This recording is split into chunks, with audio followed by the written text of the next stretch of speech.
Welcome to Oscar Sunday. I'm Austin Johnson. I'm Connor Eyzaguirre. And today we're going to be talking about The Third Man from 1949, which received three nominations at the 23rd Academy Awards. It's a film that came out in 1949 over across the pond in the UK, but over here it didn't come out until February of 1950, so it doesn't compete until the 23rd Academy Awards, which is where the great All About Eve from 1950 won the Best Picture and is one of the best picture movies I've ever seen. So it's kind of odd here. You know, we've talked about 1949 before with The Heiress way back on episode 62, but this is technically a ceremony later. So Connor and I have a mission to tackle all of the ceremonies. You know, not in order or anything. You know, we just want to, as we can, as we see fit, we want to tackle all the ceremonies, and we're getting damn close, my friend. We're getting very, very close. I think we only have around 15 to 20 of them left. So we're making our way through, you know, and we're having a lot of fun while doing it. The Third Man is a movie that is available on the Criterion channel. You can buy a very gorgeous Criterion edition of this movie, and it's become now this extremely influential movie, directed by Carol Reed, starring Joseph Cotten, Orson Welles. Orson Welles, of course, is the man behind Citizen Kane. And if you're a fan of the movie Poltergeist, you know about the Steven Spielberg, Tobe Hooper madness. There's a lot of Carol Reed, Orson Welles madness on who really directed this movie. Uh, it's fun to think about, but I think most people are like, okay, shut the hell up. It's Carol Reed's movie, you know, and that's kind of where I stand after reading a lot about it. But it's fun to think about, you know, just the way it's fun to think about Poltergeist, right? Who is really in the chair? This one's really special, you know. This is my second time watching it. I was blown away by it the first time. The second time, I was like, yeah, this is pretty much a masterpiece. It's a 9 out of 10 type movie for me. And I'm excited to hear what you think about it because this is your first time. Yeah, I bought this. I found the Criterion edition of this when my local half price books was going out of business. And I was able to just buy, supermarket sweep that place. And I found this in the clearance section. And I was like, oh, I know this movie. And, as fate would have it, you were planning to do it on the show. So it was great timing.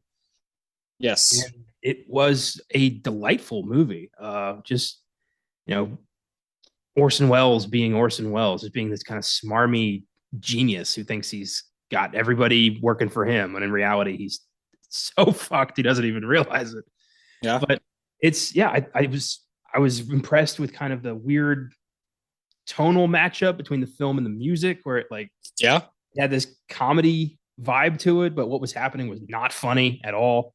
And I was just seeing, this is one of those building blocks movies where I could see its future influences, and I love when I find those kinds of movies.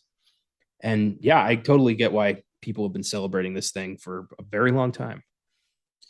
Yeah, it's one of those that makes sense, and that famous score, which is all played by the zither instrument, that weird string instrument that we see at the beginning of the movie, right? It's like such a weird decision to make at the beginning of your film, especially in the 40s, to just show the instrument and this music being played by Anton Karas. It's brilliant, and it's so weird because it feels kind of lackadaisical and just kind of like da da da da da. But what's happening in the film is quite dark and takes you down these weird rabbit holes that film noir, when it hits right, it's going to take you down those weird rabbit holes, and you're going to have a lot of fun. This movie uses that Dutch angle like Yeah. over and over, and I'm never bothered by it. I'm always just like, this looks fucking badass. And the cinematography, which won, it won best cinematography at the 23rd Academy Awards for black and white, and I get why. It's one of those winners where you're like, yeah, this movie is way ahead of its time. The way it's being filmed, the way it's being shot, the lighting is so crazy. There's specific stuff going on with the shadows.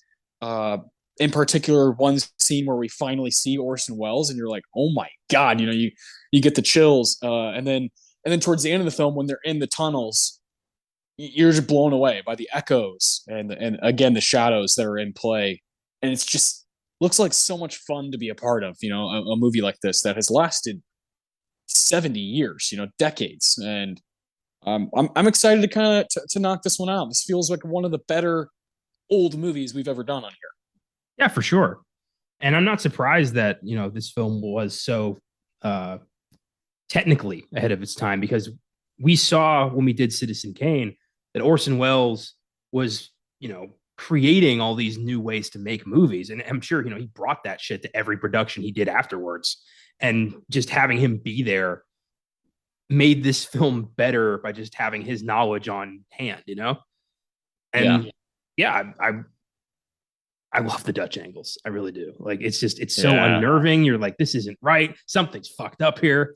It's so good.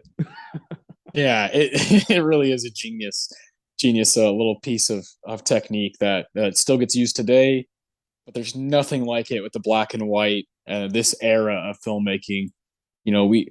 We continually in American and British filmmaking especially we continue to try to capture the images that of film noir these days, and it just doesn't work the way it did in the 40s and 50s.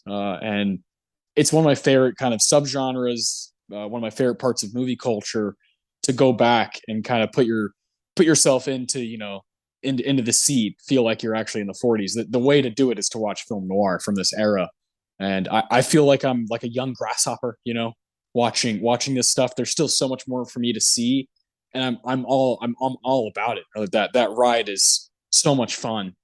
I love that Criterion continually puts out some of these old 30s, 40s, and 50s movies that are just fun. They're just fun, and they're like paranoia and thriller esque, and have some horror elements, and usually really really good writing and really good acting. Yeah, I'm glad something good came out of the Cold War. Yeah, straight up. Yeah, there you go. That speaking of the Cold War, this is post war Vienna, right? And it's really interesting setting for this movie, and you get stuck in right away with our guy Joseph Cotten, who's great in this movie, and we're kind of with him the whole time. And then when Orson Welles comes up, it's about an hour into the movie, and you're like, where is he? Where's that fucking guy? That the famous dude who had one of the most fascinating decades in the 40s of all time, where he does Citizen Kane, and then people start to hate him because they're like, dude, you're so hard to work with. You want to take credit for everything. You're just kind of a monster. To where he started doing things for money. He was like, I have to do this now. I have to, I got to make Othello. Like he's doing crazy stuff throughout the next decades because he wasn't what we thought he was going to be, what the general public thought he was going to be after something like Citizen Kane in his 20s. He does Citizen Kane. So it's just fucking nuts the way his career panned out. And I love studying him. He's such a unique guy. There's no one who looks like him.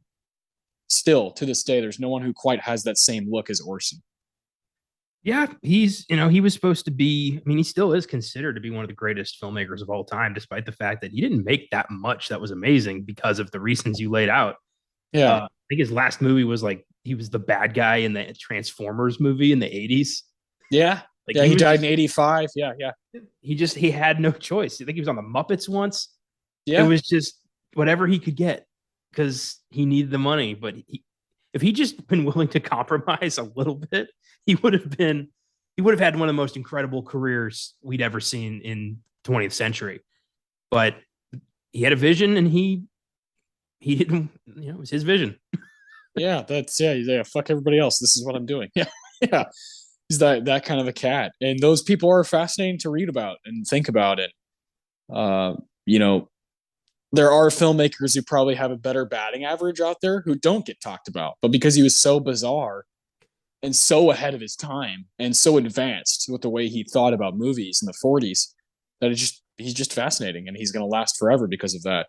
So I'm excited. We haven't talked about him in a long time. We did Citizen Kane a long time ago on this show, episode 27. Quite ambitious, I will say. I would love to redo it at some point because we basically mashed up David Fincher's Mank from 2020 and Citizen Kane into the same episode because we were trying to tackle new movies that we thought were Oscar related. We were right; it was up for a bunch of shit and won some stuff, but it would be cool to go back and really just dive into Citizen Kane and nothing else. So I think we will one day redo that one. That's one of the movies from our early stages of this podcast that I would love to redo. Another one that sticks out is Whiplash, because we weren't doing our awards yet Yeah. when we did that movie. And I mean, for a lot of movies, we weren't doing the awards yet, but that one specifically, I'm like, I want to I want to talk about what my favorite parts of the movie are, and properly spotlight them. So yeah, we probably will redo some movies, later down the line. But for now, we're doing The Third Man. Before we get into this project that I have set up, I have a 1940s Oscar Sunday run thing that I want to kind of bounce around with you. We'll do that, give some awards out to Third Man, and then look at the 23rd Academy Awards. Before all of that, I want to hear what you've been watching in the past week, what you've been getting into. Yeah. Well, I decided to give the Game of Thrones spinoff House of the Dragon a watch. So I Yeah. checked out that pilot. I was impressed. I'm still a little wary because there's a moment in the pilot where they bring up like, somebody had a prophecy of the long night. And I'm like, oh, someone had a prophecy of about 20 minutes of fighting outside Winterfell and then nothing else. So like knowing it's going nowhere is kind of a bummer. But I'm hoping they can kind of scale that back and focus more on the family drama within the Targaryen dynasty, which would be nice. Doesn't have to be this giant prophetic thing, because especially since we know we're not getting that payoff. Mm. But can't win them all. In terms of film, I've been still going through my Netflix list, and I decided to go straight to the back to the stuff that's been there for like 10 years and start watching some of these. And I watched Circle from 2015, which is a very strange movie. Basically, it's 50 strangers are abducted by aliens and forced to play a very weird, sadistic game. They're all put in a circle. And in this circle, they're all put in this little red circle that they have to stand in. And if they leave the circle, they're instantly killed by a laser. And there's a rotating thing that picks a person every minute at random to die, unless the people in the circle vote for somebody. So at first, there's like, at first they decide like, let's sacrifice the elderly for more time. And all the old people are like, fuck you. And there's a pregnant lady and a child in one of the circles. So they're all like, we got to protect them. But then as people start dying, people's true nature start coming out. And they're like, let's get rid of them so no one votes for them later. So we might make it out of here. And then people are like, you're talking about killing a child here. And they're like, it's every man for himself. So people start losing their fucking minds in this game. And it's a real interesting kind of lesson on human nature and what we're willing to do when faced with, a brutal death that's out of our control. It did not do well, was not very well received. I was impressed. Okay, I remember seeing trailers for this and whatnot, and just being kind of like, that looks interesting, but I never got around to it. So that's good to hear. Yeah. That's so random. I love one of my favorite things about talking to you is we both are just watching shit for ourselves. We're just trying to have fun and watch random things because you never know when it's going to kind of hit for you. So I love that. That's fantastic. I've been doing something real rare for me. The past week I watched 2 TV shows. Whoa. 2 shows. Get out of here. 2 TV shows. I watched a lot of movies. I've been watching movies from a specific year that I don't quite yet want to give away yet. But it's because our next Best Picture Showdown, I'm gonna try to fucking watch as many movies from that year as I possibly can before that show. Not necessarily Oscar movies, but just movies. Rewatching stuff, watching stuff for the first time, from that year. I just want to like dive in deep into that year. So I've been having fun with that. But these 2 shows I've been watching, both of them like blew my mind. First one would be the Wrexham show, the Ryan Reynolds, Rob McElhenney FX show that's streaming on Hulu. And man, that is just right up my alley. I like both those guys. Of course, Ryan Reynolds has become a mega star since 2016's Deadpool. But Rob McElhenney, if you know me, It's Always Sunny in Philadelphia is probably my favorite show of all time. And I love him to death because he is pretty much the creator of that show. And he's the guy that writes more episodes than anybody, and he is such an interesting guy, has such an interesting past, and has put together what 16 seasons now of It's Always Sunny, 15, 16. And they're to me they're all like perfect. I've never been like that was a weak season. There's some episodes that are down by just a little bit, but for the most part, these are just perfect comedic episodes every time, and I just fall in love with them. So him and Ryan Reynolds, they buy this football club in Wales called Wrexham AFC, and the show is going to be, I believe, 8 episodes, and they release 2 every Wednesday. So on Wednesday night, I took it upon myself to watch the first 2 episodes, and I was like, yeah, this is right up my alley, and I love it, and it's paying off. I'm watching these 2 guys buy this club. They bought it in 2020, and so they took over, and they've been there now for a bit. But these are 2 guys who live in Los Angeles and are movie and TV guys. And at first, there's questions about from the Wrexham fan base. They're like, what are you guys doing? What is this for? Is this publicity? Like, what are you going to do to our club? That we love so much. And they're like, no, we want to do this. This isn't for anything other than pure desire and pure passion. And one of my favorite bits from episode 1 is when Rob McElhenney, he explains why he wants to do this, like why he wants this to be his next life venture. And he goes into how he's a huge Philadelphia Eagles fan. And he's like, he says one of the top 5 greatest moments of his entire life is when he went to the Super Bowl and the Eagles beat the Patriots. This is just a few years ago. And he says, not because of what happened on the field, but because of what happened with the people, the community of Philadelphia gathered around each other for one common cause. Not talking about anything, not talking about politics, not talking about, religion, just talking about the fucking Eagles, this football team that went 13-3 and then went to the playoffs and they got the job done, and they did it for the city. He's like, I want to do that, but I want to be a part of it, of the actual team. I want to be the guy who owns the team and helps you guys accomplish your goals. And I was like, that's so fucking cool. Like, that's my dream. I wish I could buy a soccer club and raise it up and try to go for glory, So very cool, very rewarding. And I cannot wait for this upcoming Wednesday to watch the new episodes. I'm going to like those guys even more. I can tell, with their soccer knowledge is beginning to grow, and I love that. Wrexham is a very small club.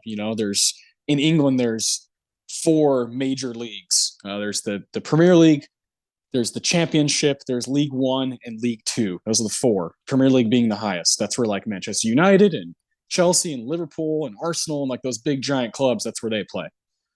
Wrexham is in the 5th. They're below all of that. They're below the 4 major leagues. So they're trying to get to that 4th league to become now they can be on TV. Now they can become sort of relevant, make more money. So their goal, and they're playing, they're in their season right now. They've played a few games and they're doing well. So I'm rooting for them. I want them to succeed. And I want Ryan Reynolds and Rob, I want their money that they're pouring into it to come to fruition. I want their goals to be met. And watching the show is just helping that, So I love it. I definitely recommend it to people who just like underdog stories, stories of like, hey, let's help out the little guy. And those guys are so funny, they're so charismatic and so easy to watch. So great stuff. The other show that I've been watching is a lot different, real weird, HBO show called The Rehearsal, created by Nathan Fielder. And, that show started in July and ended just a week or 2 ago. And it's only 6 episodes. And I finally, I used to watch Nathan For You on Comedy Central. So I'm a big fan of Nathan Fielder. And I was like, okay, I need to finally go ahead and watch this. I like Nathan. Let's check it out. The episodes are like 30 minutes. I'm not really taking too much time. And my God, I was moved like nothing, like nobody's business with this show. I couldn't believe where my mind went, especially when the show ended, and how weird and borderline dangerous it got towards the end with what Nathan's trying to accomplish and the questions that it brings up. There's been a lot of speculation about how, is this real or not? Is this like documentary, or is everybody an actor? He's not going to say, that's not something he wants you to think for yourself. And I don't really care if it's all acting. it's still a fascinating project and a fascinating way to look at what he's trying to do.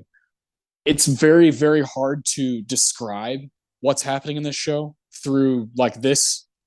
I would need a whole episode, a whole podcast to really talk about what that show is going for and the comedic tone that it has. But I do recommend it to people who like weird shit and like a singular vision of somebody who knows what he wants to do or knows what she wants to do. In this case, Nathan Fielder knows exactly what he's trying to do, and it gets weird and very funny. Very cringy. You know, if you know Nathan for you, you know Nathan is gonna make you uncomfortable. You know, so I loved it. Thought it was great, and very rare that like my two favorite things I watched the past week are TV shows. Very weird. Yeah, that is odd. I tried to look this show up, and I honestly, like everything I read about it, didn't make a damn like sense to me. So Yeah, doesn't. There's no point me being like, this is what it's about. You know, it's weird. It's fucking weird. It's called The Rehearsal because he's trying to get people to rehearse things before they go through it in real life. Like, I don't know what else to tell you other than check it out because it's bonkers. And I mean, I was crying towards the end. I was like, this is so fucking wild where he went with this. And he's, you know, fuck, like people are getting fucked with, you know, and it's you know, I again, if it's real or not, I don't really care. It moved me. It like really stirred me up. So I've been talking to all of my friends about it, been asking them to watch it. My two older brothers, they watched it over the past couple of days and they were like, holy shit, this is wild. And so I can't wait to, you know, talk to them in person and hear what they think about it. So it's one of those things where I desire to be a part of culture by talking about this show that's so bonkers. It's on HBO Max. Let's check that one out. But yeah, that's really what I've been watching, man.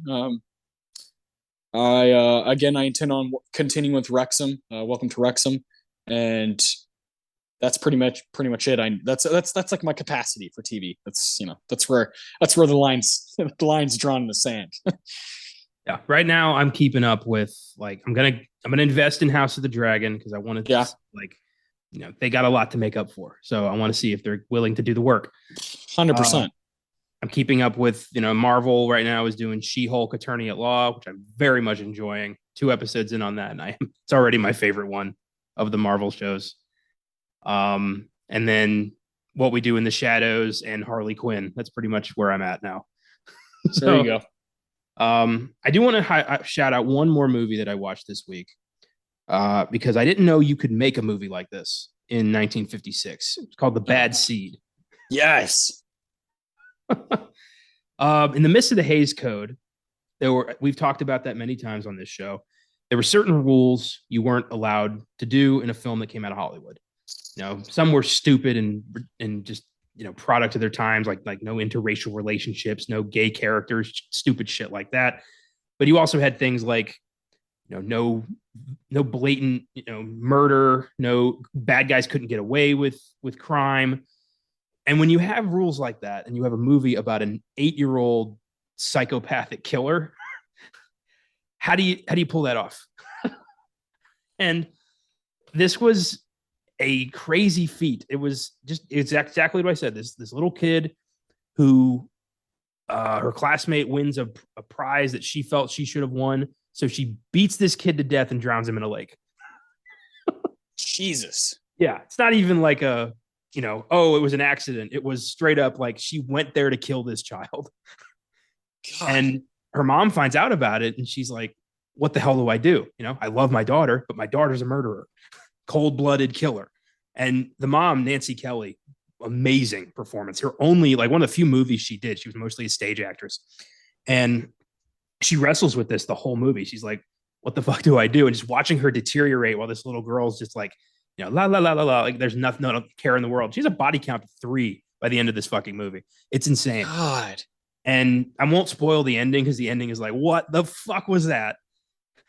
But 1956, and I'm like, this is incredible. It was up for 4 Oscars, 3 performance awards, and cinematography. Didn't win anything, but I would love to bring that to this show because it would be such a strange and like unique episode.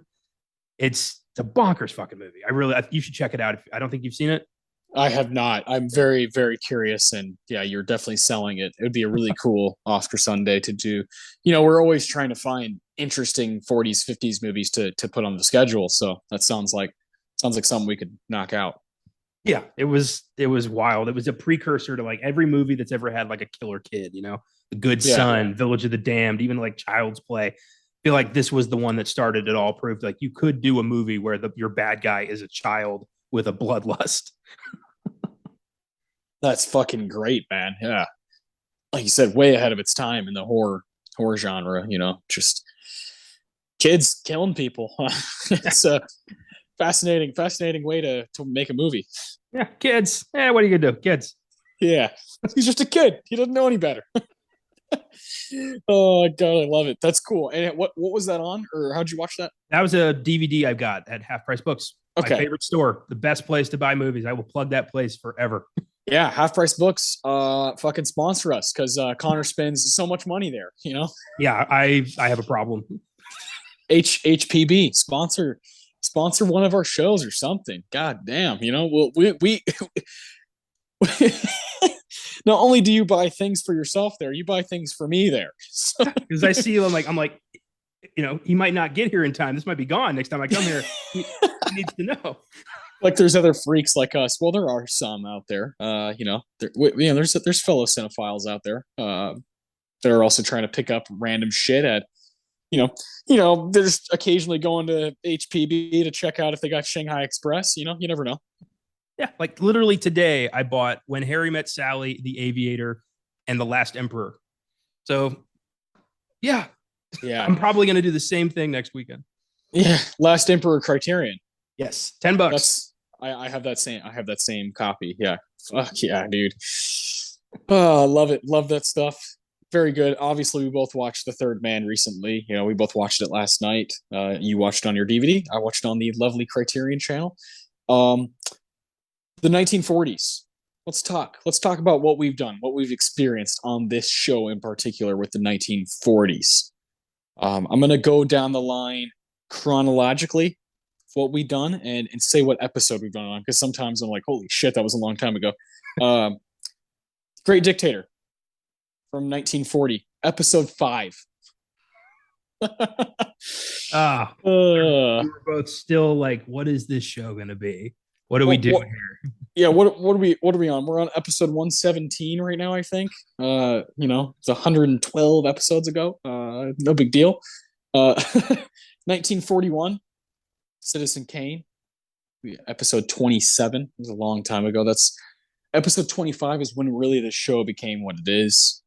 That's when we did a proper Best Picture showdown for the first time, and we were like, this is what we're doing. Every fifth episode, we're going to build up towards a showdown, and in between, we're going to do stuff we just really want to talk about and give awards out to it. So that's kind of where we've been, and Citizen Kane fell right after that. Hanky Doodle Dandy, 1942. That was episode 64. That's over a year ago already. Jesus Christ. It's really, really wild.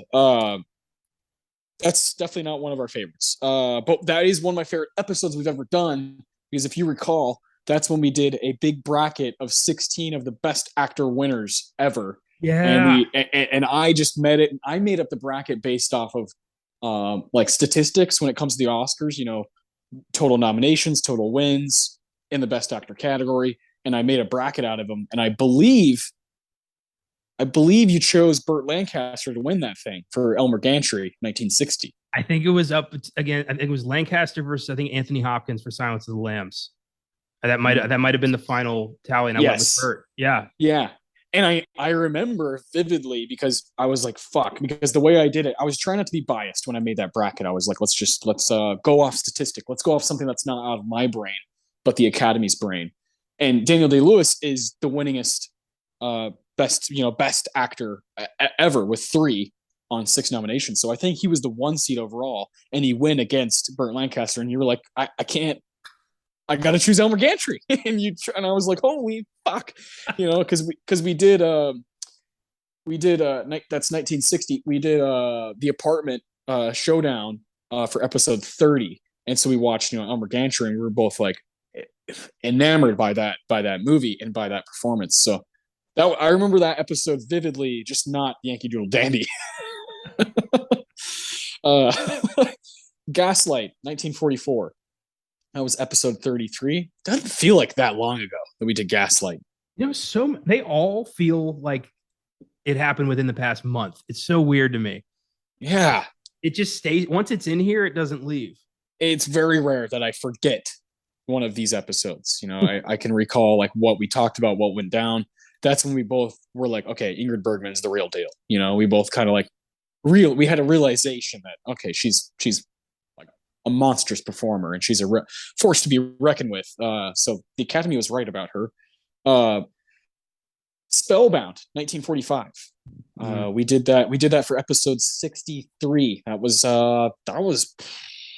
our second ever Hitchcock, I believe. We had done Rear Window for like episode 50 something. And of course, we both like Rear Window just a little bit more. Spellbound's not his best work. Just it's a decent movie. I'd give it a 7 out of 10. It's fine. It's entertaining enough, but just not what you're expecting when you go into 40s Hitchcock. That was when we were doing. We were staying in one decade for 5 episodes of Pop. I remember that. That was a cool experiment. Yes, it was. It was we episodes 61 to 65 was all 40s movies. Yeah. So we'll be mentioning those here in a little bit. A couple episodes ago, we did a little movie called Lost Weekend, 1945, Best Picture Showdown. We both really liked that movie. Had a lot of fun. We both liked that one a lot. And Mildred Pierce. One day, Mildred Pierce will be added to this list of movies we actually tackle. Episode 65. Here we are. Best Picture Showdown, 1946, best years of our lives. We both were we felt differently about that movie, but of course, we watched all 5 movies, and that was not the best picture category of all time, but it does have there's another banger from that year. What would it be? 1946. I'm looking it up right now. Jimmy Stewart. It's a Wonderful Life. Yeah, It's a Wonderful Life came out in 1946. Yeah. That's no contest. No contest. That's a banger. I spoiler alert, I plan on doing that movie for Christmas this year. Yeah. Because we have an episode coming out on Christmas Day, and I'm like, that would be lovely, wouldn't it? To do a little Christmas action, maybe talk about that film. That'd be really cool. We did Die Hard our first Christmas, and we did Home Alone. It's like, let's go old school. So I'm thinking that'll probably be what we do. Monsieur Verdoux, also, that was episode 61, 1947. That was a part of our 40s run. That's a fun, Charlie Chaplin got some great bits in it. Very funny. Liked that movie a lot. That was one that I hadn't seen yet, and you were kind of showing me, because you're a big Chaplin guy. That's a cool movie. I love Chaplin. I'm surprised. Like, I haven't pushed more Chaplin because he doesn't have a lot of Oscar nominated stuff, but he does have some. And there's two of our 40s movies are him. Yeah. But there's like, we could do the Gold Rush, we could do Limelight, we could do the Circus. Yeah. Like there's a lot. There's a lot. I think Limelight one day needs to be its own thing, because I would love to do a full on Chaplin, maybe top 5 things he's done, whether it be, a short or, because he's got so many amazing shorts. A lot of them available, again, on the Criterion channel. Good stuff. They love Charlie Chaplin over there. Let's see. Hamlet, 1948. That was episode 16. This is the first episode we introduced awards for each movie. The Quentin Tarantino Award, the Ennio Morricone Award, the Philip Seymour Hoffman Award, and the Roger Deakins Award. Unfortunately, we didn't really like Hamlet. It's also a Best Picture winner, and we weren't doing Best Picture showdowns yet. But because we're fucking weird, we went ahead and watched the other 4 movies from 1948 from that category, and all 4 of them are way better than Hamlet. By a mile. Really, like they're masterpieces. Yeah. That's Snake Pit, Johnny Belinda, The Red Shoes, and a little film called The Treasure of the Sierra Madre, which is our next movie that we're going to talk about. Episode 87. This is a movie we immediately after that Hamlet episode, we were like, we got to fucking do Sierra Madre. This is a mind-blowing movie. Just, you can see it. You can see it in Reservoir Dogs. You can see it in Paul Thomas Anderson movies. You can see it still to this day, the act of greed, what greed does to you. We did a 1998 movie, Simple Plan. Yeah, I mean, give it to Sierra Madre. It's a movie that just is a focal point for that kind of a subgenre, a movie about people dealing with money, dealing with greed, and I fucking love that movie so much. And it was one of those, we visited it, but not for an episode, and we were like, we got to do an episode on that movie. And that's happened a few times, and I love when that happens because you can feel the passion coming back when we rewatch it. It's one of my favorite things about the show is when the prep work is so good it becomes its own thing. That's Yeah, always just rewarding as hell. like Mildred Pierce from 1945, lost to the Lost Weekend for Best Picture. We both were like, yeah, but it's just as good. It's right there. It's they're neck and neck. It's a great 1-2. That's what I ask for out of a Best Picture from these older years, is like, give me two at least.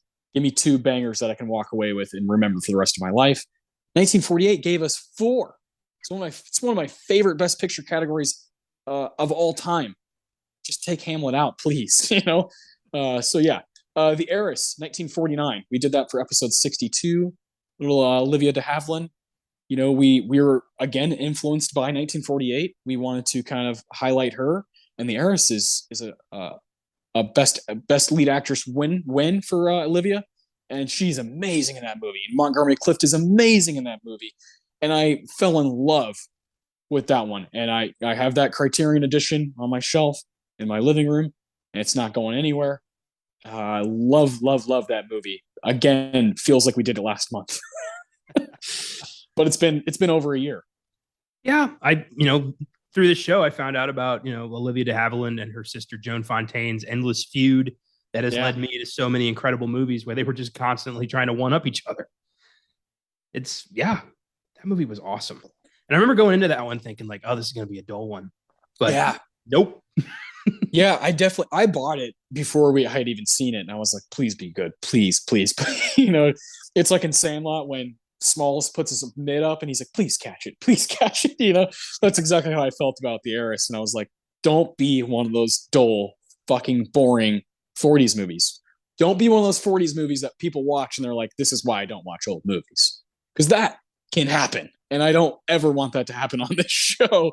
That's like one of the worst feelings, is when you take that plunge and you're trying to stand up for these older films, this old Hollywood style, and when it doesn't work, it sucks, because you want to represent it. You want to stand up for it, and because there are great movies out there. Also, 1949, today's episode, The Third Man, episode 117. So there's only 1 year we haven't covered. That's 1943.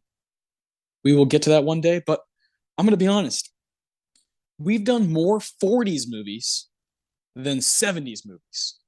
We've done more 40s movies than 80s movies. These are our two favorite decades. That's probably because we're both like, let's pump the brakes. Let's not get too crazy, because we could stay in the 80s and the 70s forever. And we could do this whole show only in those two decades, and you and I would have fun the whole time. But this is about having fun, and it's also about learning. It's about broadening your horizons. More than half these movies this was the first time I saw it. This is me putting myself out there, and hey, let's check it out. Third Man, this is my second time watching. Heiress, first time. Sierra Madre, second time. Hamlet, first. Monsieur Verdoux, first. Best Years of Our Lives, first. Lost Weekend, first. Spellbound, first. Gaslight, first. Yankee Doodle Dandy, first. Citizen Kane, like fourth or fifth. Great Dictator, first. You know what I mean? Like, that's cool that we've done that. That we've kind of used this show as a way to go back and properly learn about these movies that influence things that we love today, that we care so much about, you and I. Yeah, that's my favorite thing to do here. It's hard to not just immediately jump at your favorite movies and just do, all of our, just annihilate our top 10 lists immediately. It's hard to pull back on that. But then, we wouldn't have, that experience we had with, Hamlet and the quote unquote losers that much better than that movie. And, those are some of my best, like my favorite memories from this show is stuff that I didn't think I was either ready for or knew enough about. And we were able to just, have an incredible discussion about it. Yeah, just knock the fuck out of it, and just tear it to pieces. And we're getting better and better at understanding how important this stuff is, and realizing, through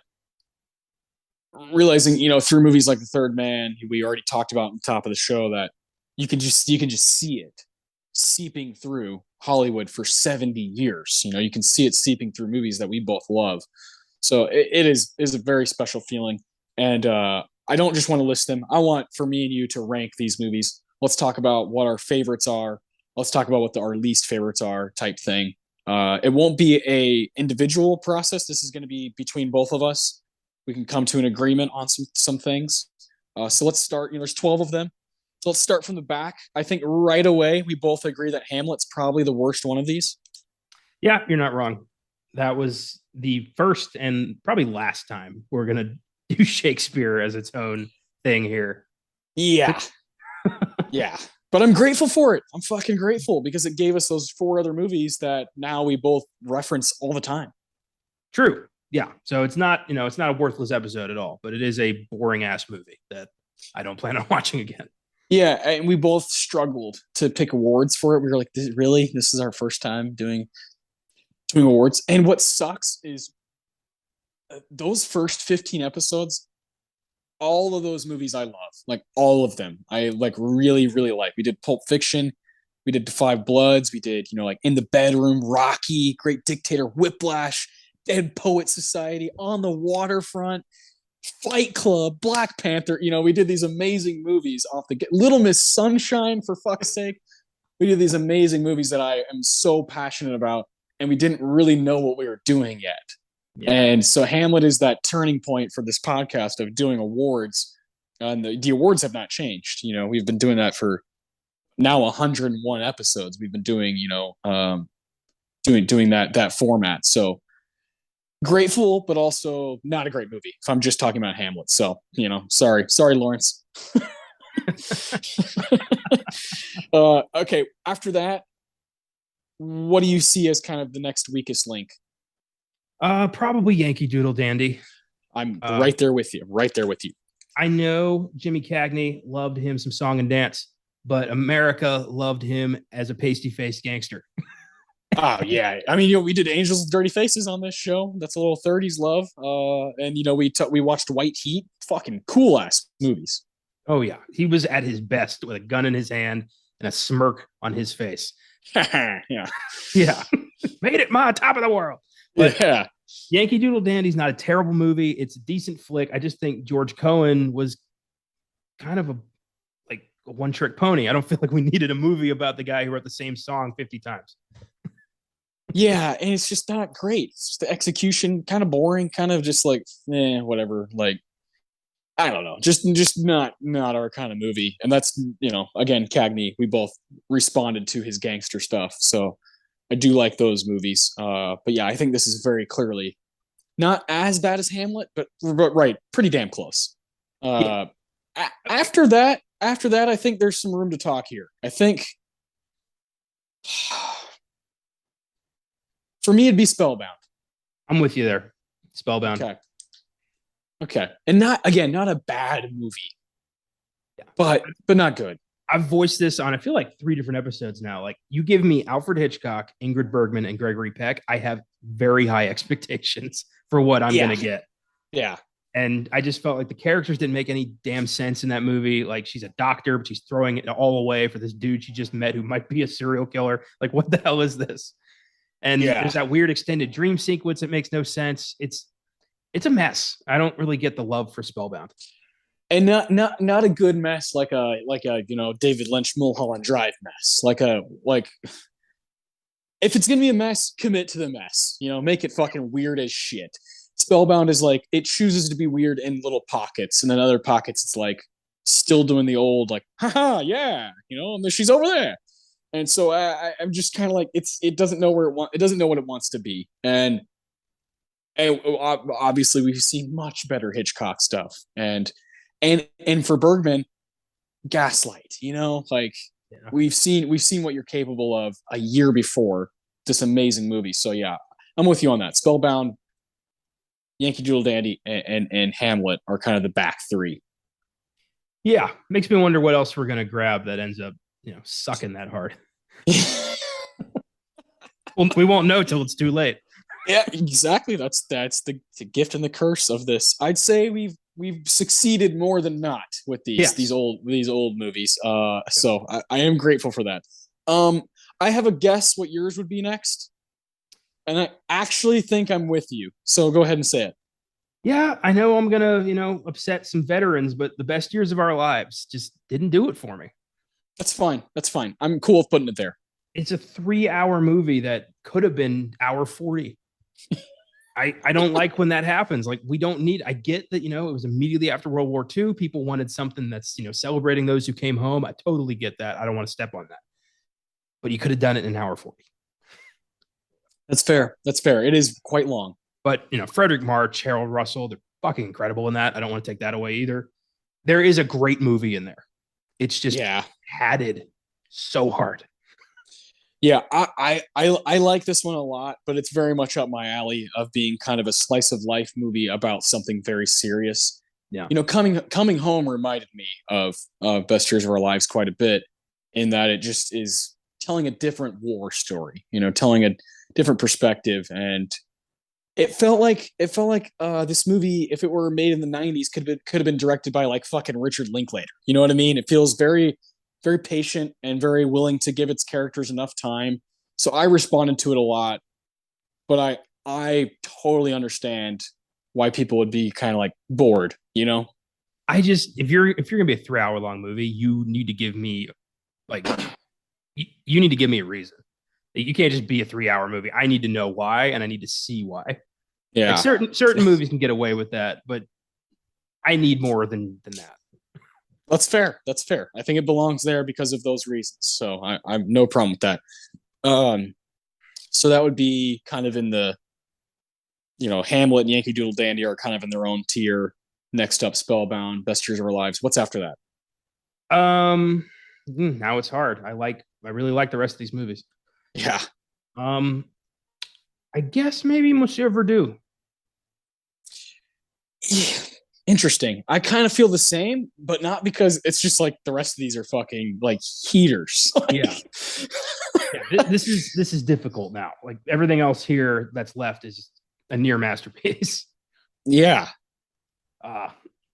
Monsieur Verdoux. I love Chaplin. I think he's at his best when he's not talking. Interesting. Okay. Yeah. And The Great Dictator is its own thing. We're going to talk about that later. Yeah, that'll be towards the top. Yeah. But Monsieur Verdoux is an interesting story. Chaplin's just, kind of a black widower to support his family, his real family. There's a lot of pockets of dull drag in Monsieur Verdoux, but those high comedic moments deliver. Yes. Yeah. And the ending is bleak and dark and unexpected. And Chaplin kind of stole this from Orson Welles. Yes. So it's those two massive egos just fighting it out. I can't imagine. Oh, I'd love to be in that room. Yeah, just like what? Watching two freaks just go at it. I feel like he'd choke to death on the smugness. Yeah, just in the air. Yeah, the air can't be real around those two guys. Monsieur Verdoux reminded me of what was to come with guys be like the Coen brothers, where it's like, yeah, like very, very funny, but death. Death.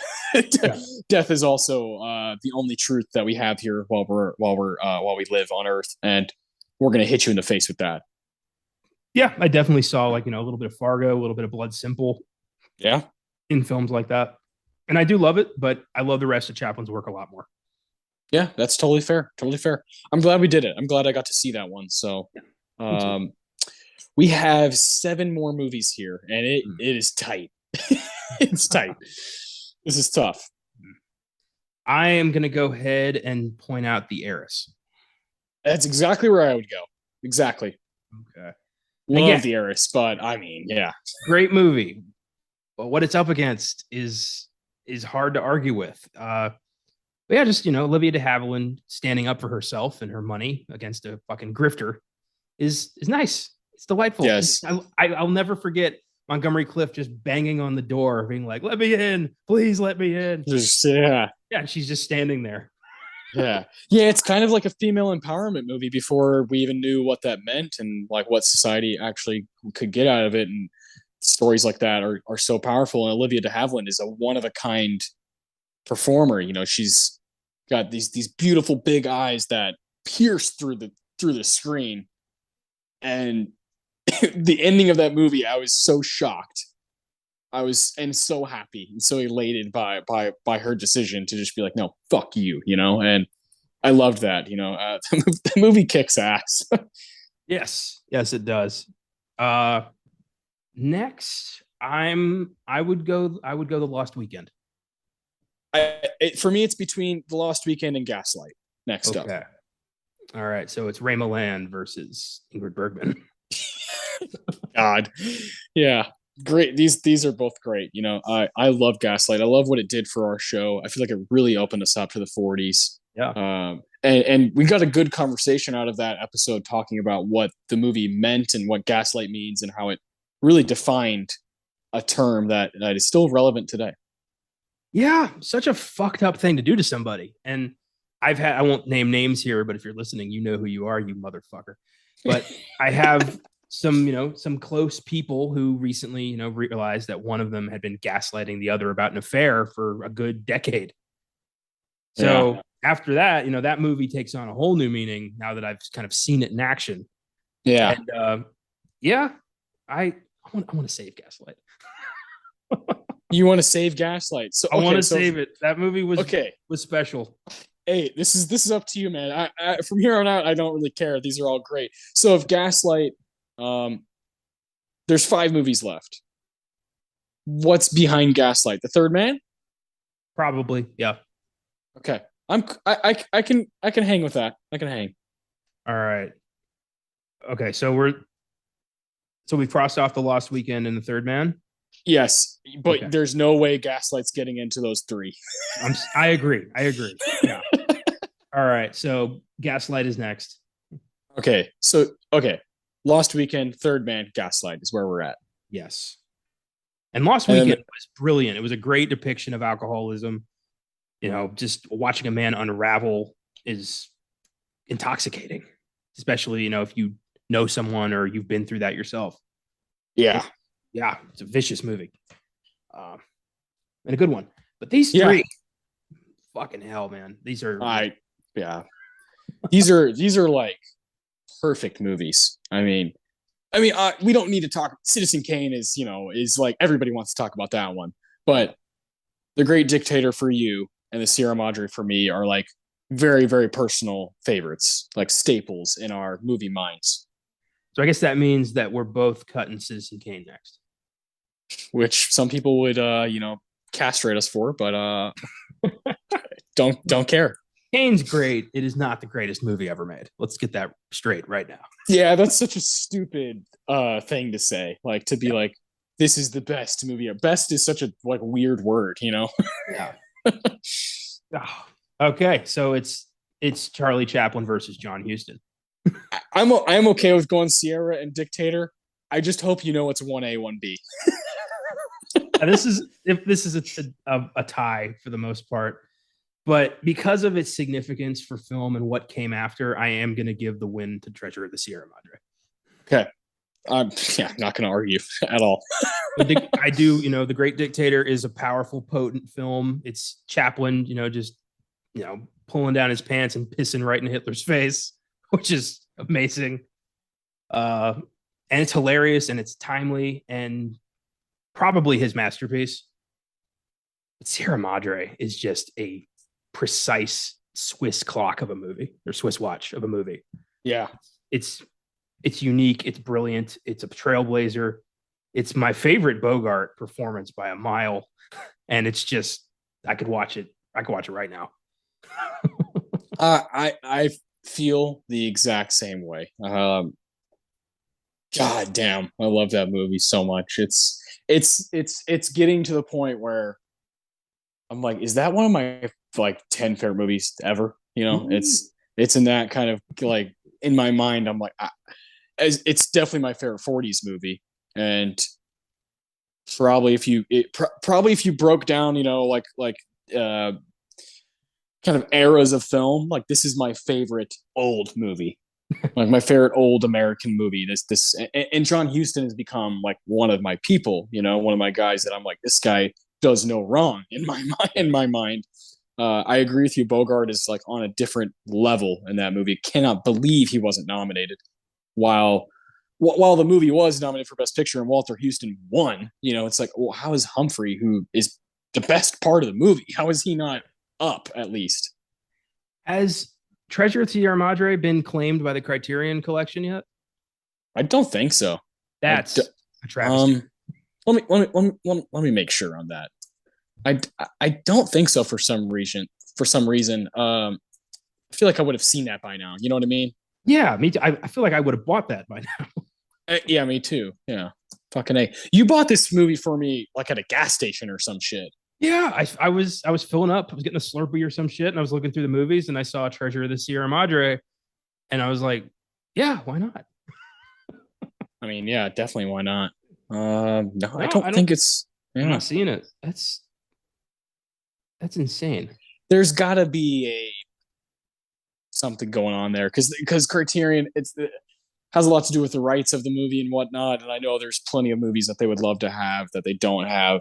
Yeah. Like I couldn't help but notice there are no Disney movies in the Criterion Collection. Interesting. Yeah, Disney's like, no. Yeah, there's no way they're gonna let some other company, release Snow White or Dumbo or Pinocchio. There's no way. Yeah, and come to think of it, I I don't think any of like Miyazaki's stuff is Criterion. Because Disney owns that shit too. Yeah, they're like, whoa, whoa, we own distributing rights on the western part of the world. Fuck you. This is, this is yeah, yeah. You cannot be making DVDs that look cooler than ours. We can't have that. But yeah, Sierra Madre is definitely one of those like, oh, this is a staple. This is a true staple, and it holds such a special place in my heart because of how we found it on the show. It was something I had wanted to see for a while, and it was like, oh, we finally have a chance to watch it. And because it came back around, and we did an episode on it, I talk about it all the time.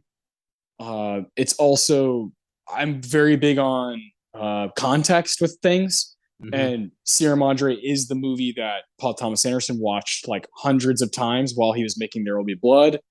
And you're like, yeah, I love that idea for a double feature. A guy who's just obsessed with something and wants to put his own spin on it, make it weirder and darker. And I'm really into that.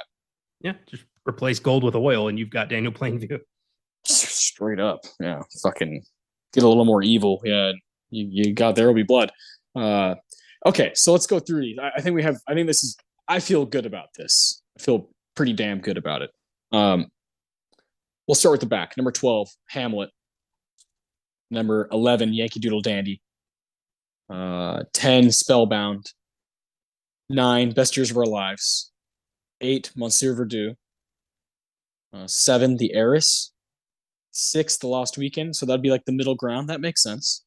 5, The Third Man. 4, Gaslight. 3, Citizen Kane. 2, The Great Dictator. 1, The Treasure of the Sierra Madre. That is a damn good list. I like it. Good select, considering almost like pretty much all of that was you.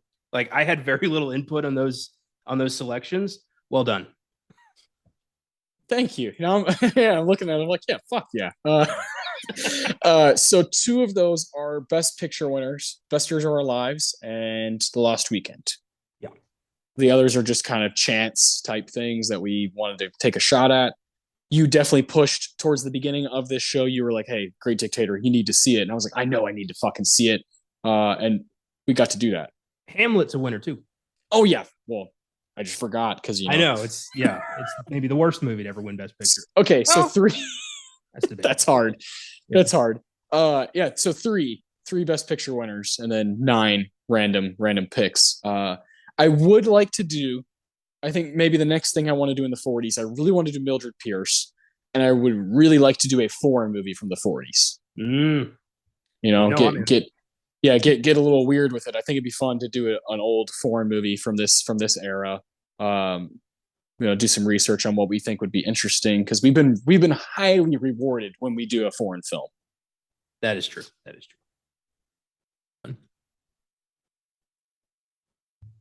Love those rankings, but I do want to talk about our fifth ranked movie, The Third Man. I want to talk about it more. There is a reason we chose it for this episode. I had seen it and I wanted to share it with you. It's one of those type movies, and felt like it was up your alley, and I think I was right.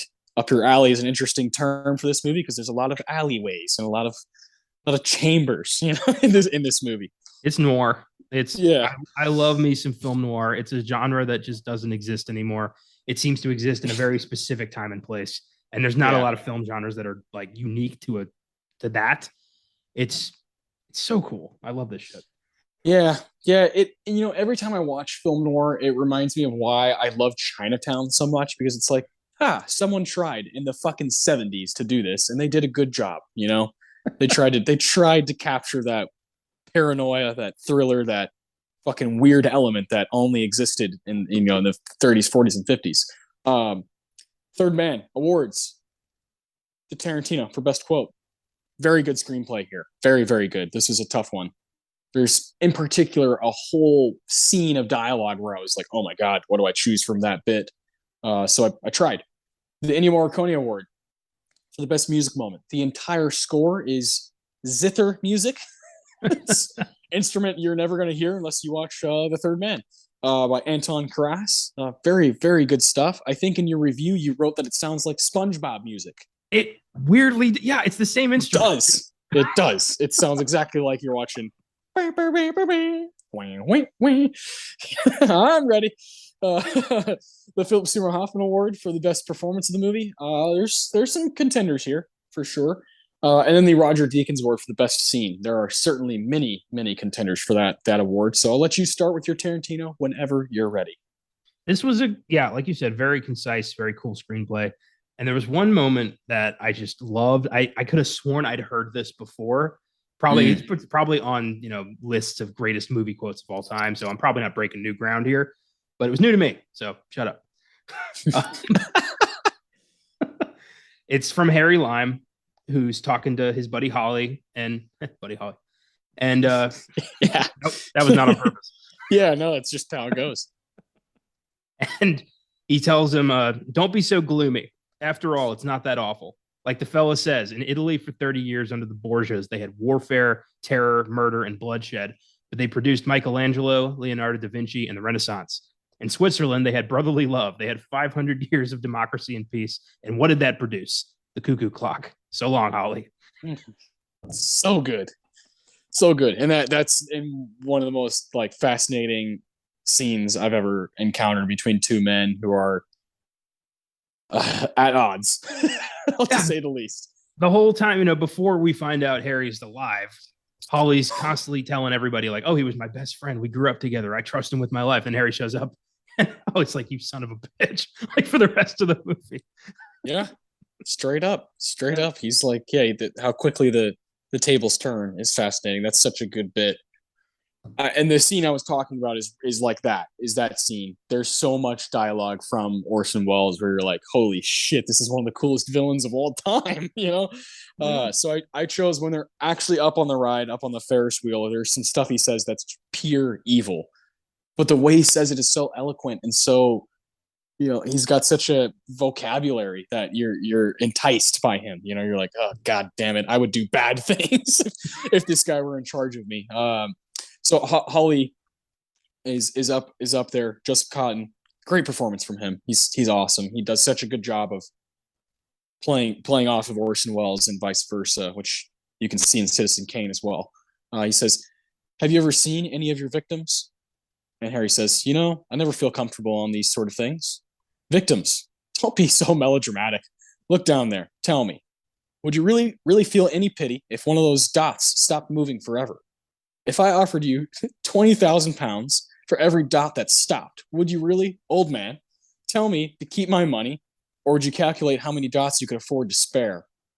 Free of income tax, old man. Free of income tax. The only way you can save money nowadays." Slimy bastard.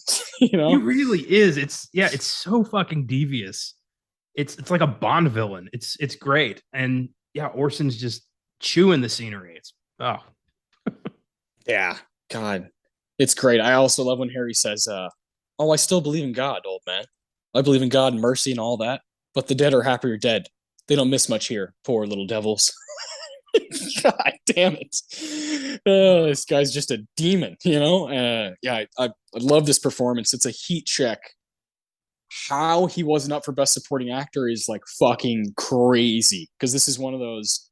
I come in for the last 40 minutes of the movie and I take over, and take it or leave it. we probably told the Academy like I get best lead performance or I'm not coming.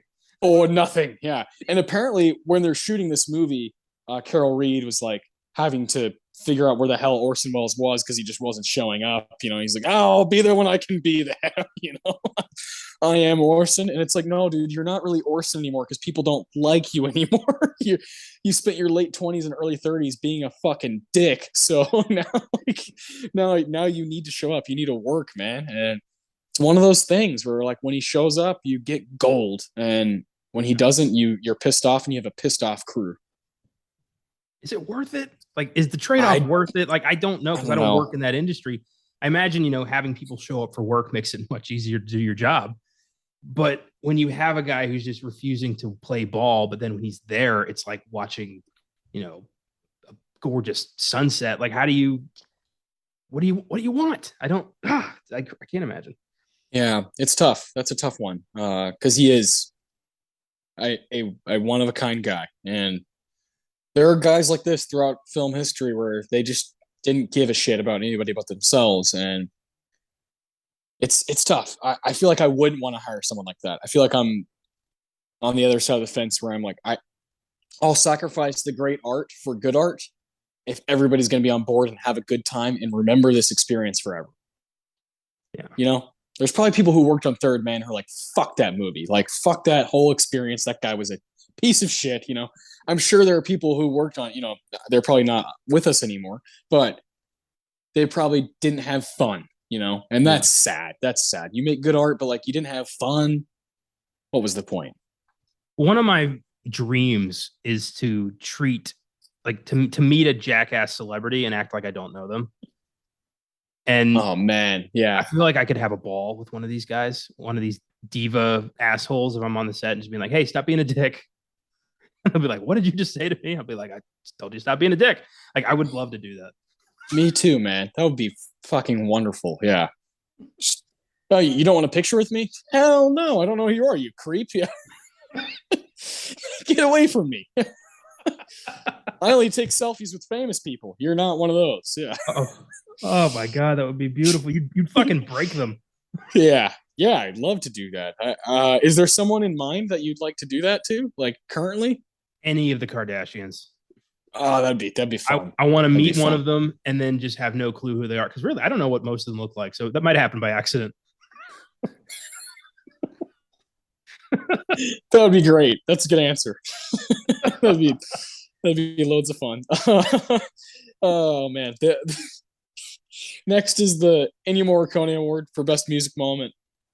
I thought this was easy, but how about you? I went with the opening credits.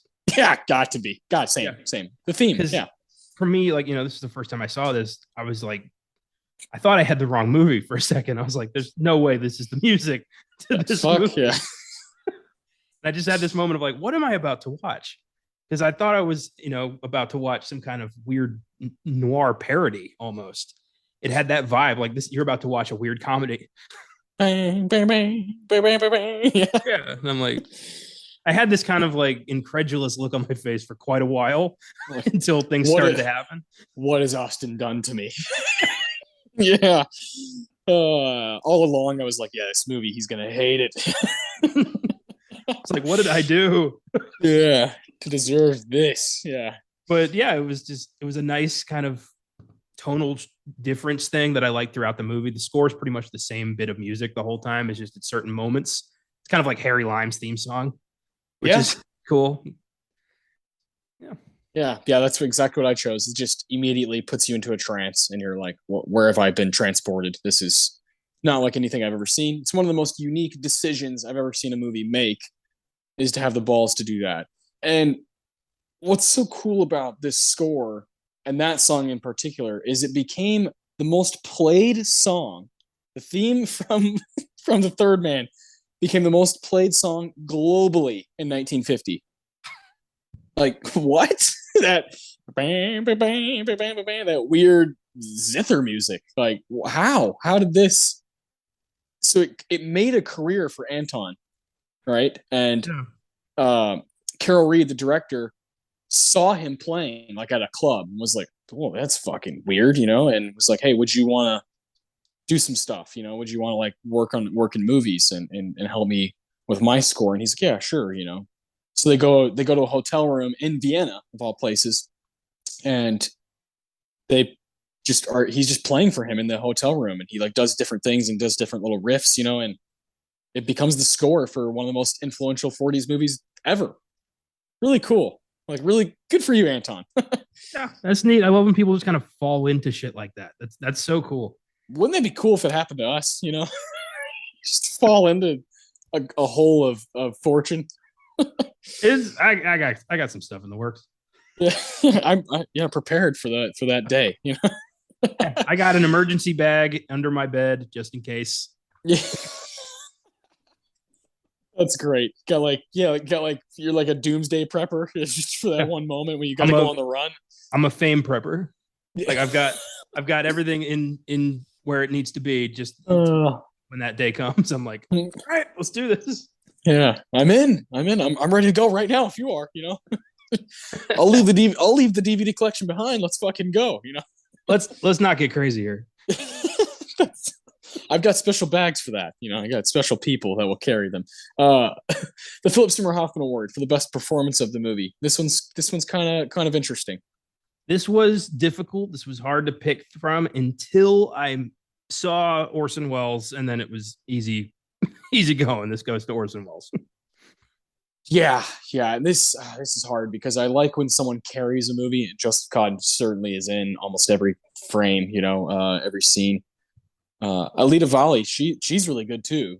She's a very unique performer, but man, Orson, he does like what J.K. Simmons does in Whiplash and what Heath Ledger does in Dark Knight, where you're like, dude, you just steal the movie. When you're on the screen, it's like nobody else is there. There are a few things I love more in a movie than a heat check villain performance. Yeah. And Yep. Orson Welles, like, fucking precursor to so many here. And just this smarmy kind of like, yeah, I faked my own death. What are you going to do about it? Like, Yeah. yeah, I know. I'm Harry. Yeah. What are you going to do? I'm Harry. He's like, have you seen the TV show Recess? Like the cartoon? Yeah. Yeah. He's like the hustler kid. It's like what the hustler kid who opens up like the trench coat. He's yeah, I got Rice Krispies, I got yo-yos. He's just like, but why are you treating this like it's nothing?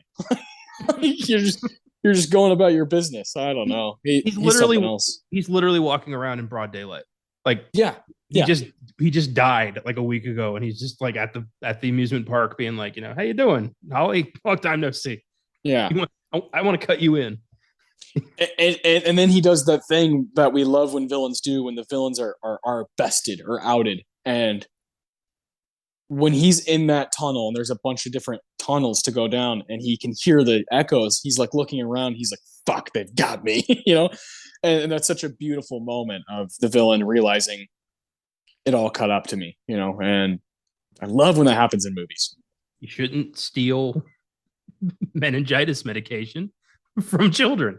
That's just probably that's the not. lesson here.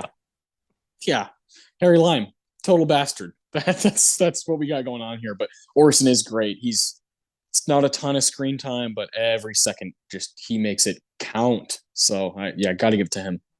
Fun fact: I found out that Joe Pesci's character in Home Alone, his full name is Harry Lime. Ah, I didn't know that. Yeah, I saw it on IMDb. Like, it's never mentioned in the movie, but yeah, his full name is Harry Lime. Oh, well, that's a cool shout out. That's fun. Yeah, that's neat. That makes me like him even more. Good shit. Yeah. Orson taking the PSH for both of us here. This makes sense. The Deacons, though. I wonder where you're going here. This was just such a cool moment because, like, you kind of saw it coming because you're like, Orson Welles is in this movie, but where the hell is he? I keep hearing about this guy Harry Lime. He's there's a connection there. And then, Holly in the middle of the night sees feet in a doorway and is like, who the hell are you? Show yourself. And out pops Orson Welles. The music starts playing, and you're like, that son of a bitch. Yeah. And just suddenly the movie takes a left turn, and now it's something else. I love when a movie just has a moment where everything changes. Yeah, I wrote down the Harry Lime reveal. That's what I wrote down, and it's great because Joseph Cotton's playing. He's drunk as fuck, and he's doing a damn good job. I love when he's like, "I see your feet." Come on, wherever you are, whoever you are. It does. You're like, oh god, and that the light when the light shines on Orson Welles' face, and he's just kind of like, haha, gotcha. It's such a brilliant scene, such a brilliant like specific moment in the movie. Like you said, everything changes after that. I was battling between that, the final scene in the tunnels. I think that's such like a brilliant when he dies. It's such a brilliant scene with all the different men kind of walking around in their trench coats. Like, ha ha ha. I would love to be in something like that, like in a scene like that. It'd be really cool to just look like Humphrey Bogart for an hour, And I also think the Ferris wheel scene is something else. Is like the dialogue between these two guys. They got to go up on their ride so they can talk about certain things that nobody else can hear. It's just there's like a few moments in this movie where you're like, wow, like Carol Reed and company were on top of their game with this. Yeah, you're not wrong. I didn't really have like I love all those scenes, but this was taking it like immediately. I didn't really have any second choice, but one scene I do want to shout out is the ending of the movie where when she walks by, when she just ghosts his ass. Beautiful. That does not happen in 40s movies where it's always got to end with, the guy and the girl get together, or there's like a fleeting glance where you're like, oh, someday. But no, this was, you killed the man I love. Fuck you. Yeah. And this brings up the question of like, what is the point of what Holly's doing? What's the drive? Why does he have this drive to do what he's doing? Is it for his friend? Is it to end up really getting the girl? Is it like some morale thing? Is he bored with his own life because his books he knows deep down are shitty? It's like, what is he really doing here? And man, that's one of my favorite character studies ever is when you take a male who's so lost in his own life, lost in the sauce, and is like, now I have this new thing to chase, and they go too deep. They just go too deep. Yeah. And that's like one of my favorite things in movies is that kind of like that character study of someone who doesn't really know what's going on, doesn't know what the drive is or what the intentions are really. Well, we see in the scene where he's forced to give the lecture that he doesn't know anything about his own job, about his own work. He doesn't know anything about literature. Nope. Like, what does he have? Like, what is he good at? Anything? Yeah. So, yeah, this seems like an opportunity for him to kind of, exist as, be the hero from one of his own novels. He gets to be the sheriff who wraps everything up. He gets to catch the bad guy and get the girl. But life doesn't work out like that. Sometimes the bad guy's your best friend. Sometimes the girl wants nothing to do with you. And this movie has that. It's so unique. And I love that shit. Yeah. And it reminds me of so many movies that I'm like obsessed with. Is like when someone decides to be like a detective, like this is what I'm going to do because I'm fucking shitty at everything else, like like movies like Inherent Vice where you're just like, he's just like, fuck it. This is what I'll do. I'll figure things out for somebody. Or like The Long Goodbye from the 70s is one of those just like this unlikely man who's like, I'll go against all the odds and I'll figure it out and become a hero of some sort. When really, like, what are you doing? You're being fucking weird, Takes me back to Chinatown, Jake Gittes, yep. Shitty fucking detective who's wrong at every turn, but he wants to be the hero so bad. He wants to figure it out. He wants to be the guy to put the cuffs on the bad guy. Yep. But life's not that simple. Yeah, that's exactly right.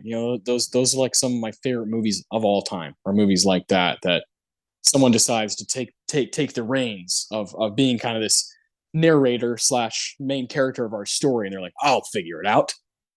But they become unreliable, and they're shitty at it, and you get really amazing filmmaking out of it. And with The Third Man, it's this ambiguous ending of like, what did you just watch, really?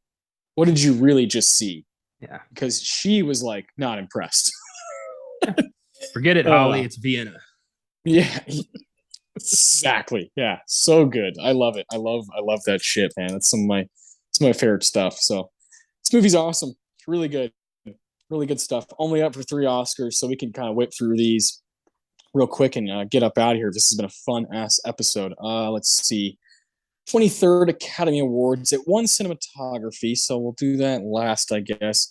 The others would be film editing and director. Let's do film editing first. Let's see.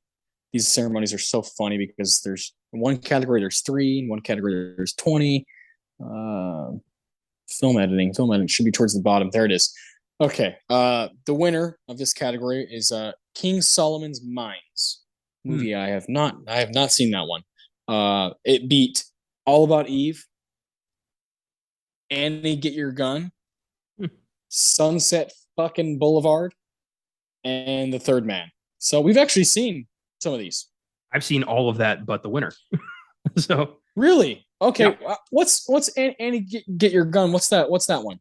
That is a musical about Annie Oakley, and it's pretty entertaining. Yeah. Okay, I'll take your word for it. I watched it, to impress a girl in high school, and I was like, we were going back and forth with movie recommendations. She kept giving me stuff like old Bob Hope movies and old 50s musicals, and I'm like, what the hell is this girl?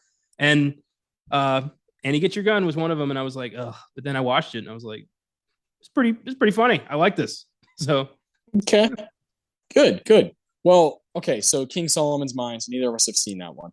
If you had to vote here, what would you go? I mean, All About Eve is amazing. Sunset Boulevard, it speaks for itself. And The Third Man's really good. I give this pretty wholeheartedly to Sunset Boulevard.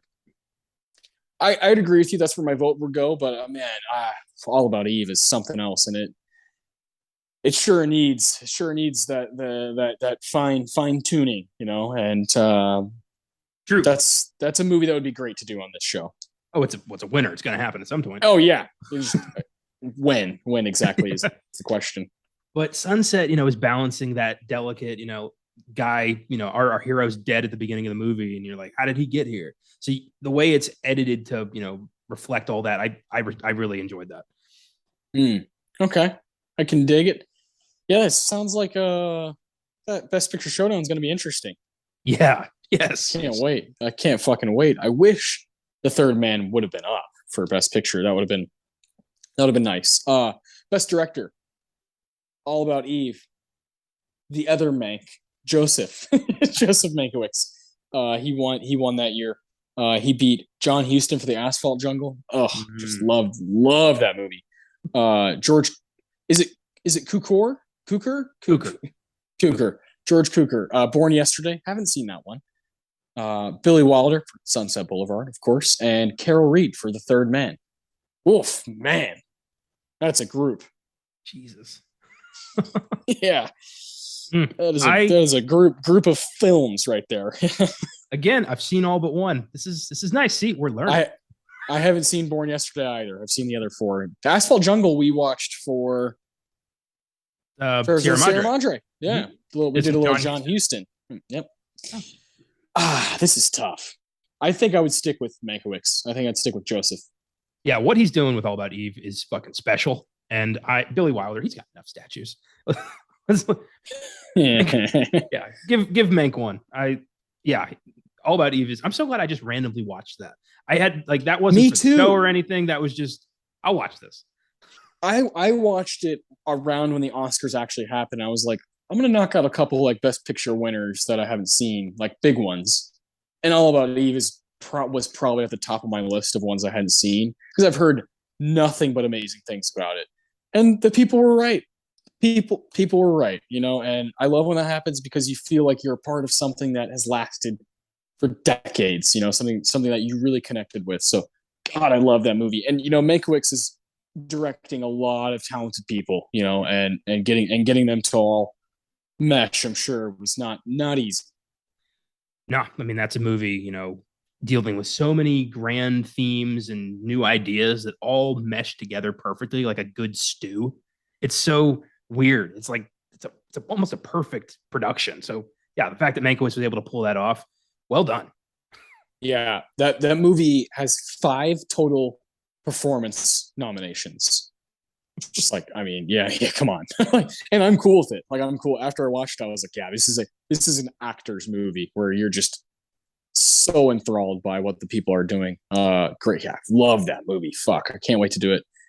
Last category, the one that the third man won is cinematography, black and white. The third man, Robert Krasker, winner. All About Eve, there it is again. Milton Krasner. The Asphalt Jungle, Harold Rawson. The Furies, Victor Milner. And Sunset Boulevard, John F. Seitz. It's another great group. I mean, this is a good fucking ceremony. Yeah, again, all but one. Yeah, same. The Furies. God damn it. Yeah, I want to see what's the Furies. Let me check that out.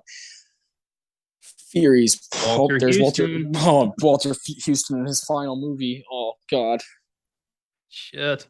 Yeah, I need to see that. Directed by Anthony Mann. Okay.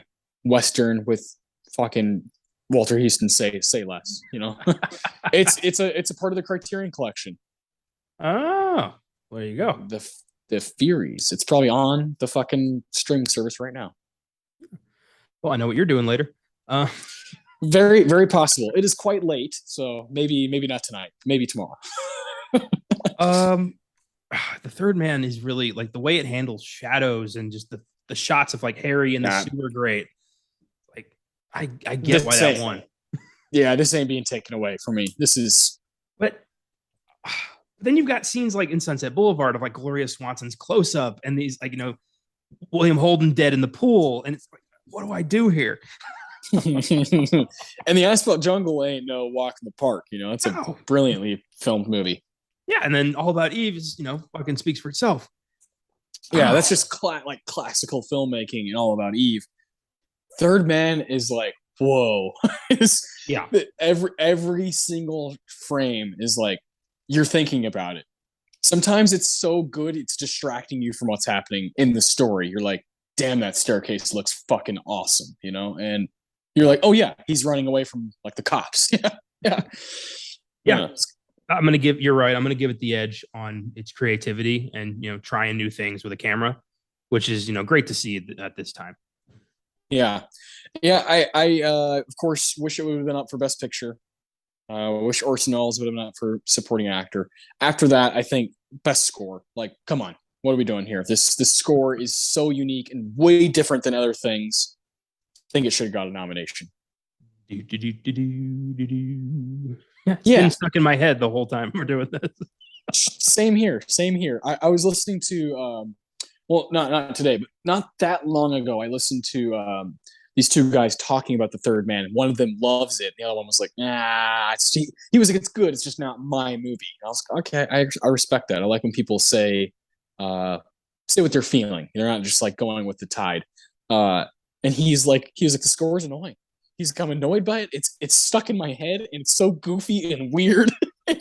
I was like, I'm glad this guy's being honest because I was laughing my ass off back when I listened to it after the first time I watched this movie, and I was just like, I understand, but I love it. I think it's great. I think it's so unique, and I again is one of the first things I'd point to. Like, there should be a nomination there for it, but this ceremony is completely dominated by All About Eve. It won Best Picture. It won 6 Oscars and was up for 14. So I mean, it's one of those all-timer, like, no-brainer, one of the best pictures of all time. So I get it. And Sunset's not so bad either. That's going to be a really cool Best Picture showdown one day. The ceremony where Sunset Boulevard is considered like good but not the best is something to behold.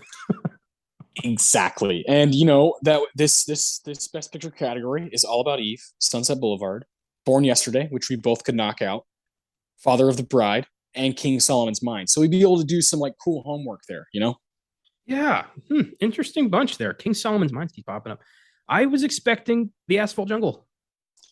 Yeah, unfortunately, another one that just didn't quite make the cut. But Father of the Bride is a movie I've always wanted to see. You got Mr. Spencer Tracy up in there, and we both dig him a lot. Elizabeth Taylor is in that one. It's a comedy, so it's like, that could go either way. You never know. It could be like a little. What's up? this the original? Like, was the Steve Martin '90s movie based on this? I it's got to be, right? Hmm. I mean, it's got to be. I, I don't know. Maybe let's. I would I would assume so. I would assume that it sequels and adaptations. Remake of Father of the Bride, 1950. Yep. Yeah. 1991, Diane Keaton, Steve Martin. Yep. Vincent Minnelli. Yeah. Yeah. All right, I'm in. I'm curious. I'm curious about it. Yeah. So yeah, that'll be a fun one in the future. Maybe we'll do it sooner than later. You never know. But man, this is a good episode. I had a lot of fun talking about the 40s, talking about these movies we've kind of added to our stream of conscious when we talk about movies and talk about the Oscars. So this is cool. Yeah. This Wednesday, for the sake of Vicious on Filmgasm, is that the movie from a couple years ago? Yeah. Yeah. It's Like 2020, 2019. 2020, but it ended up on Shudder in 2021, but it's a whole thing. Okay. Weird ass title. I hope the movie explains what the hell that means. I have not watched it yet. I'm looking forward to doing one with Colton. He's back. Got a new computer. Very excited. Fuck yeah. And good. It's a home invasion thriller about like a nurse versus a group of psycho bikers. So, should be an interesting film. Awesome. And then on Beyond the Bad, I can't wait for King Kong, 1976. Oh, yeah, the shitty one. Yeah, tackling one of the biggest, biggest IP, names with the shitty one. I'm excited. I'm looking forward to doing kind of a compare and contrast of. Yeah. I've been doing this. I've been doing that shit to Caleb like all week. Contrast. But I'm gonna watch, the 30s Kong. Never seen that before. I'm very excited. I'm gonna rewatch Peter Jackson's Kong, so I can see how did the 70s one drop the ball? Like what happened? And it's Jeff Bridges and Jessica Lange, which is pretty crazy. So like, what happened? Yeah. It's going to be a very interesting just to kind of go through it and go through the other King Kong movies. The ones that are bad, good, in the middle. That's always a good time. I for one love that Peter Jackson won. It like moved me a lot. We were like 10 when that came out, and I was freaked out by it. I haven't seen it since then. Since I saw it at the movies, it freaked me out so much. I was like, I don't want to watch that again. So I felt the same way. But then one day it was on TV. It's on like HBO or whatever, one of those channels. And I was like, I'll give it another go, And I was like, fuck, this is good. This is a good fucking movie with a crazy good cast, like just lights out. So yeah, I would love to do that movie properly one day on one of our shows. The Town next weekend, next Oscar Sunday. The Town, finally. We've been wanting to do this movie forever. We've never talked about 2010 on this show, and that is crazy that we haven't done that. That's obviously where The Social Network came out. King's Speech was the Best Picture winner. I've tried to stay away from Social Network because it's like I don't even know what to say anymore about it. I've talked about it too much. It's one of those, but it will happen one day. But I think it's gonna be really fun to do a one-time nomination movie, The Town. Mr. Jeremy Renner for Best Supporting Actor. So we're gonna talk about that great heist movie, probably my favorite thing Ben Affleck's ever done. And we're also gonna do a project involving Best Supporting Actor nominees from the 2010s that didn't win. We're gonna do a project with that. So that's just a little teaser. I cannot wait. It's going to be really cool for us to dive into that category because we both love it. And I'm looking forward to finally tackling The Town. I've had this circled since we started the show as one of those fun one-off, one nomination movies. But yeah, thank you guys for listening. This has been a blast. Third Man, check it out. It's on Criterion Channel, or you can buy it. Great movie. It's going to be worth your time. Follow us on Facebook, Instagram, Twitter at FILMGAZM. Check out our website. We got stuff up nearly every day. So stick with us, keep watching movies, and we'll see you on Wednesday.